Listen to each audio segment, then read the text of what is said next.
Assalamualaikum warahmatullahi wabarakatuh.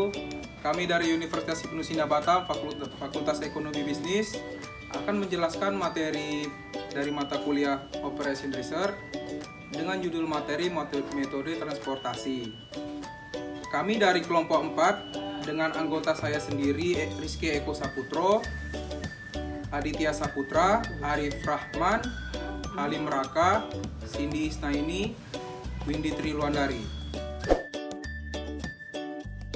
Jadi kalian udah pada tahu belum apa itu metode transportasi? Metode transportasi itu merupakan suatu metode yang digunakan untuk mengatur distribusi dari sumber-sumber yang menyediakan produk yang sama ke tempat-tempat yang membutuhkan secara optimal.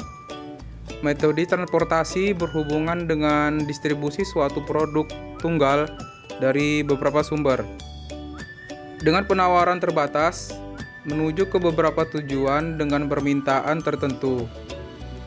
Asumsi dasar model ini adalah biaya transport pada suatu rute tertentu proporsional dengan banyaknya unit yang dikirimkan.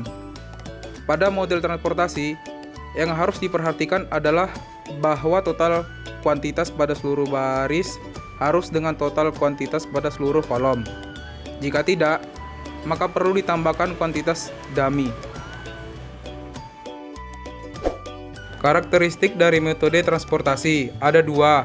Yang pertama, suatu barang dipindahkan atau transport dari sejumlah sumber ke tempat tujuan dengan biaya seminimum mungkin.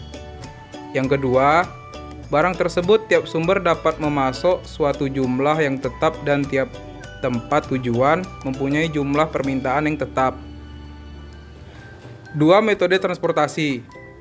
Metode Northwest Corner ini dalam merubah alokasi produk untuk mendapatkan alokasi produksi yang optimal menggunakan cara trial and error atau coba-coba. Walaupun merubah alokasi dengan cara coba-coba, namun ada syarat yang harus diperhatikan, yaitu dengan melihat pengurangan biaya per unit yang lebih besar daripada penambahan biaya per unitnya. Untuk mempermudah penjelasan, metode MODI Modified Distribution Method. Untuk metode MODI ada syarat yang harus dipenuhi, yaitu banyaknya kotak terisi harus sama dengan banyaknya baris ditambah banyaknya kolom dikurang 1. Selanjutnya kita masuk ke contoh soal. Sebuah perusahaan negara berkepentingan mengangkut pupuk dari 3 pabrik ke 3 pasar. Kapasitas penawaran ketiga pabrik, permintaan pada ketiga pasar, dan biaya transport per unit adalah sebagai berikut. Untuk pabrik 1 memiliki biaya untuk pasar 1 sebanyak 8, pasar 2 5, pasar ketiga 6. Penawaran atau sampel barang yang dimiliki pabrik 1 adalah sebanyak 120. Pabrik kedua memiliki biaya untuk pasar 1 15, pasar kedua 10, pasar ketiga 12. Penawaran yang dimiliki pabrik kedua adalah sebanyak 80. Untuk pabrik ketiga memiliki biaya untuk pasar 1 3, pasar 2 9, pasar ketiga 10. Penawaran yang dimiliki pabrik ketiga adalah 80. Untuk permintaan pasar 1 adalah sebanyak 150, pasar 2 70, pasar ketiga 60. Total penawaran dan permintaan adalah sebanyak 280. Selanjutnya kita bisa melihat ilustrasi yang ada ini. Dan dari sebelah kiri ada supply atau penawaran, sebelah kanan ada demand atau permintaan. Di sini penawaran pabrik 1 sebanyak 120 itu dapat memenuhi permintaan pasar 1, pasar 2, dan pasar ketiga. Pabrik kedua juga bisa dapat memenuhi untuk ke pasar 1, pasar 2, dan pasar ketiga. Begitu juga untuk pabrik ketiga dapat memenuhi permintaan pasar 1, pasar 2, dan pasar ketiga. Selanjutnya kita masuk ke metode Northwest Corner. Metode ini merupakan metode untuk menentukan solusi awal yang pengalokasiannya berawal dari pojok kiri atas, barat laut, hingga ke pojok kanan bawah. Di sini kita bisa melihat tabel solusi awal metode Northwest Corner. Di sini kita memulai pengerjaannya dari pojok kiri atas, yaitu dari pabrik 1. Pasar 1 memiliki permintaan 150, sedangkan Persediaan barang pabrik 1 hanya 120, sehingga pabrik kedua dapat memberikan persediaan barangnya sebanyak 30 agar bisa memenuhi permintaan pasar 1. Jadi pasar 1 permintaannya sudah terpenuhi. Untuk persediaan barang pabrik 2 itu tersisa 50. Kita berikan kepada pasar 2. Permintaan pasar 2 itu adalah sebanyak 70. Untuk memenuhinya, pabrik ketiga dapat memberikan persediaan barangnya sebanyak 20. Jadi, permintaan pasar kedua sudah terpenuhi. Pabrik ketiga memiliki persediaan barang sebanyak 60 kita berikan kepada pasar ketiga. Permintaan pasar ketiga adalah sebanyak 60 sehingga permintaannya sudah terpenuhi. Dari tabel ini kita dapat ketahui bahwa biaya transport totalnya adalah sebanyak 2.690. Ini hanya solusi awal, jadi tidak perlu optimum. Yang kedua ada metode less cost. Metode ini pengalokasiannya dimulai dengan mencari nilai yang paling terkecil. Kemudian nilai tersebut dapat kita sesuaikan dengan kapasitas dan kebutuhan. Kita bisa lihat dari tabel ini, nilai yang paling terkecil yaitu berada di pabrik ketiga, yaitu sebesar 3 yang ada di pasar 1. Permintaan di pasar 1 adalah 150. Pabrik ketiga dapat memberikan persediaan barangnya yaitu sebanyak 80. Untuk memenuhi permintaan 1, pabrik kedua dapat memberikan persediaan barangnya sebanyak 70. Jadi, permintaan 1 sudah terpenuhi. Selanjutnya kita mencari lagi nilai yang paling terkecil yang kedua, yaitu berada di pasar kedua atau di pabrik 1, nilainya adalah 5. Untuk permintaan pasar 2 itu sebanyak 70, sehingga pabrik 1 dapat memberikan persediaan barangnya sebesar 70 ke pasar 2. Pasar kedua permintaan sudah terpenuhi. Yang kemudian untuk nilai yang terkecil yang ketiga itu berada di pasar 3, yaitu nilainya 6. Permintaan pasar 3 adalah sebanyak 60. Persediaan barang yang tersisa di pabrik 1 adalah 50 kita berikan untuk ke pasar 3. Dan pabrik kedua, barang yang tersisa 10 juga dapat diberikan kepada pasar 3. Sehingga permintaan pasar ketiga sudah terpenuhi. Dari tabel ini dapat diketahui bahwa biaya transport totalnya adalah 2060. Tabel solusi awal metode FAM. Caranya yaitu untuk penalti cost kolom dari baris pertama diambil 2 angka terkecil yaitu 5 dan 6. Selisihnya 1. Baris kedua 2 angka terkecilnya yaitu 10 dan 12, maka selisihnya 2. Untuk baris ketiga 2 angka terkecilnya 3 dan 9 dengan selisih 6. Di antara penalti cost kolom kita ambil selisih terbesar yaitu 6 di baris ketiga. Berarti kita masukkan di baris ketiga yaitu 3 sama dengan 80.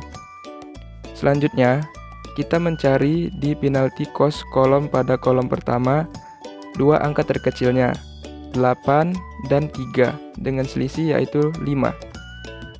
Kolom kedua kolom terkecilnya 5 dan 9 dengan selisih 4.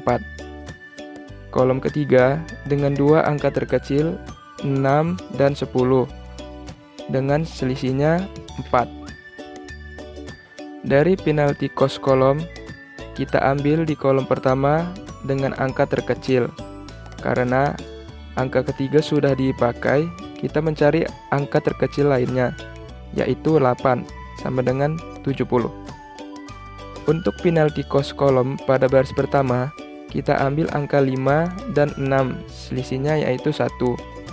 Pada baris kedua, kita ambil angka terkecilnya 10 dan 12, maka selisihnya yaitu 2. Pada penalti cost kolom, kita ambil selisih 2 dari baris 2 di angka 10, sama dengan 70. Pada penalti cost kolom, kita ambil angka 8 dan 15, maka selisihnya yaitu 7. Pada kolom kedua, kita ambil angka 5 dan 10. Selisihnya yaitu 5. Pada kolom ketiga, kita ambil angka 6 dan 12, maka selisihnya 6. Di penalti cost kolom, kita ambil angka selisih angka 7. Karena pada angka pertama telah terpakai, kita ambil di kolom ketiga dengan 50. Pada penalti cost kolom, kita ambil angka 5 dan 6. Selisih yaitu 1. Pada baris kedua, kita ambil angka terkecilnya yaitu 10 dan 12. Maka selisihnya yaitu 2. Untuk penalti cost kolom, kita ambil selisih 2 yang terdapat di baris kedua di angka 12 dengan nilai 10. Jadi dapat kita simpulkan biaya transport model FAM adalah sebagai berikut. Z sama dengan 3 kali 80 ditambah 8 kali 70 ditambah 6 kali 50 ditambah 10 kali 70 ditambah 12 kali 10 sama dengan 1920. Biaya total untuk solusi awal dengan metode FAM merupakan biaya awal terkecil yang diperoleh dari ketiga metode solusi awal. Kenyataannya, solusi ini juga optimum, suatu keadaan yang akan ditunjukkan pada pembahasan mencari solusi optimum. Metode stepping stone. Metode ini digunakan untuk menggeser petak batu atau stone ke tempat baru berdasarkan hasil evaluasi. Lakukan evaluasi pada semua area yang kosong atau tidak ada stone. Langkah evaluasinya, yang pertama, evaluasi dilakukan dengan cara memberi tanda positif pada area yang kosong atau tidak ada petak batu. Selanjutnya, lompat ke area yang ada petak batu, lalu diberi tanda negatif. Lompat lagi ke petak batu yang lain, lalu diberi tanda positif. Lompat lagi ke petak batu yang lain, lalu diberi tanda negatif, dan seterusnya, sampai kembali ke area yang dievaluasi. Seperti pada tabel solusi awal metode NWC, di mana stun pertama kita dialokasikan dari pabrik 1 yaitu 120, kemudian dari pabrik 2 ke pasar 1 yaitu 30, dan seterusnya. Evaluasi yang pertama kita lakukan dari pabrik 1 ke pasar 2. Ini adalah area kosong yang akan kita evaluasi. Dan di sini kita beri tanda positif di awal. Selanjutnya bergerak ke bawah karena ada stun, diberi tanda negatif. Ke kanan apakah boleh? Jawabannya tidak boleh karena di kanan tidak ada stun. Lalu kita ke kiri karena ada stun dan diberi tanda positif. Selanjutnya kita bergerak ke atas karena ada stun dan kita beri tanda negatif. Kenapa tidak ke bawah? Karena di bawah tidak ada stun dan tidak dapat kembali ke awal. Lalu kita bergerak lagi ke asal atau ke kanan karena syaratnya harus kembali ke kanan. Tabel solusi optimum metode stepping stone jalur tertutup X13 dimulai dari pabrik 13 yaitu 6. Dikarenakan 6 tidak ada stun. Lalu kita bergerak ke bawah karena ada stun dan kita buat dengan tanda negatif. Lalu kita bergerak ke kiri karena ada stun dan kita beri tanda positif. Lalu kita ke atas karena di sini ada stun. Kenapa tidak dilanjutkan ke sini? Karena di sini tidak ada stun. Kita naik ke atas karena di sini ada stun, jadi kita beri tanda -1. Lalu kita beri tanda min atau negatif. Lalu kita ke kiri karena di kiri ini ada stun dan kita beri tanda positif. Lalu kita bergerak ke atas karena di atas ini ada stun, lalu kita beri tanda negatif dan kita kembali ke asal. Jadi penambahan atau pengurangan biaya dari jalur tertutup X13 C13 sama dengan 6 dikurang 10 ditambah 9 dikurang 10 ditambah 15 dikurang 8 sama dengan 2. Selanjutnya, tabel solusi optimum metode stepping stone. Jalur tertutup X23. X23 dimulai dari 12. Kita beri tanda positif, lalu kita ke 10, karena ada stun, kita beri tanda negatif. Lalu kita bergerak ke kiri, kita beri tanda positif. Lalu kita bergerak ke atas, karena ada stun, kita beri tanda negatif. Kenapa tidak dilanjutkan ke atas? Karena tidak dapat kembali ke awal dan tidak ada stun. Jadi kita kembali ke awal ke 12. Jadi hasilnya penambahan atau pengurangan biaya dari jalur tertutup ya X23 yaitu 12 dikurang 10 ditambah 9 dikurang 10 sama dengan 1. Selanjutnya, solusi optimum metode stepping stone jalur tertutup X31.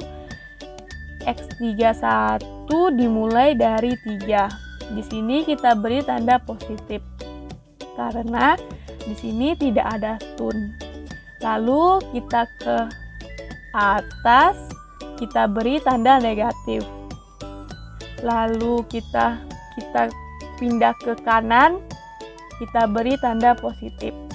Kenapa tidak ke atas? Karena jauh untuk kembali ke awal. Lalu kita ke bawah dan kita beri tanda negatif. Kenapa tidak ke kanan? Karena di kanan tidak ada stun. Lalu kita pindah ke awal. Jadi hasilnya penambahan atau pengurangan biaya dari jalur tertutup X31 yaitu 3 dikurang 15 ditambah 10 dikurang 9 sama dengan min 11. Dikarenakan pada tabel sebelumnya masih terdapat angka negatif, maka kita harus mengalokasikan ulang agar sebuah solusi tidak ada yang negatif. Dimulai dari X31 dan di titik X31 terdapat dua angka terdekatnya yaitu 30 dan 20. Kita pilih yang terendah yaitu 20. Jadi dengan dimulai plus 20, bergerak ke atas minus 20, 30 kurang 20 sama dengan 10, bergerak ke kanan plus 20, 50 tambah 20 sama dengan 70, bergerak ke bawah minus 20, 20 kurang 20 sama dengan 10, bergerak ke titik semula. Pada strike kedua kita mulai pada titik 2 X23. Kita mengambil angka 10 karena itu terendah sama aja, di kanan juga 10 di bawah 10.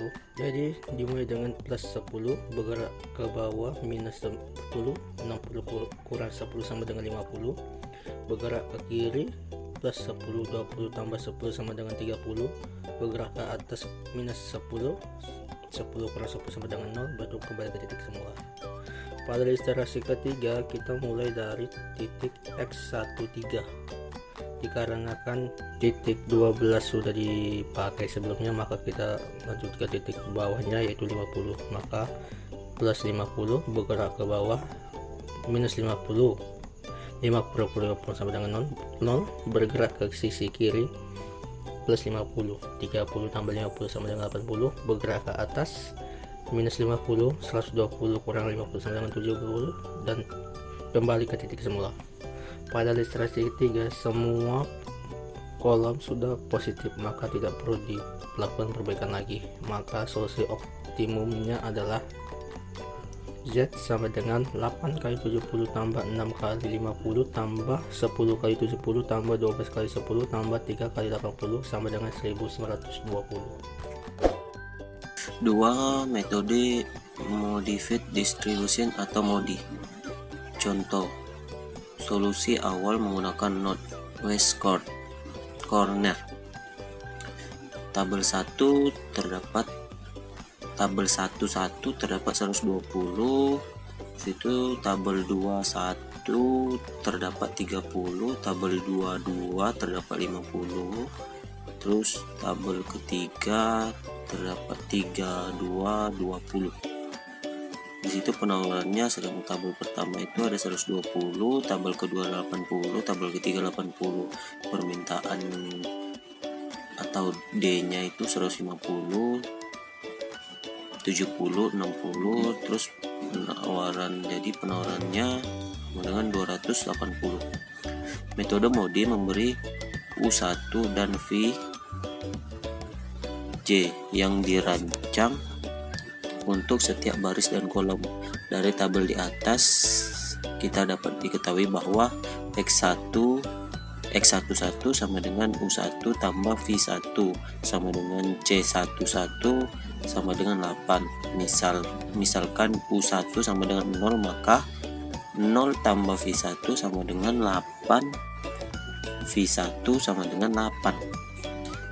Terus X21 sama dengan U2 ditambah V1 sama dengan C21 sama dengan 15, U2 ditambah 8 sama dengan 15, U2 sama dengan 7.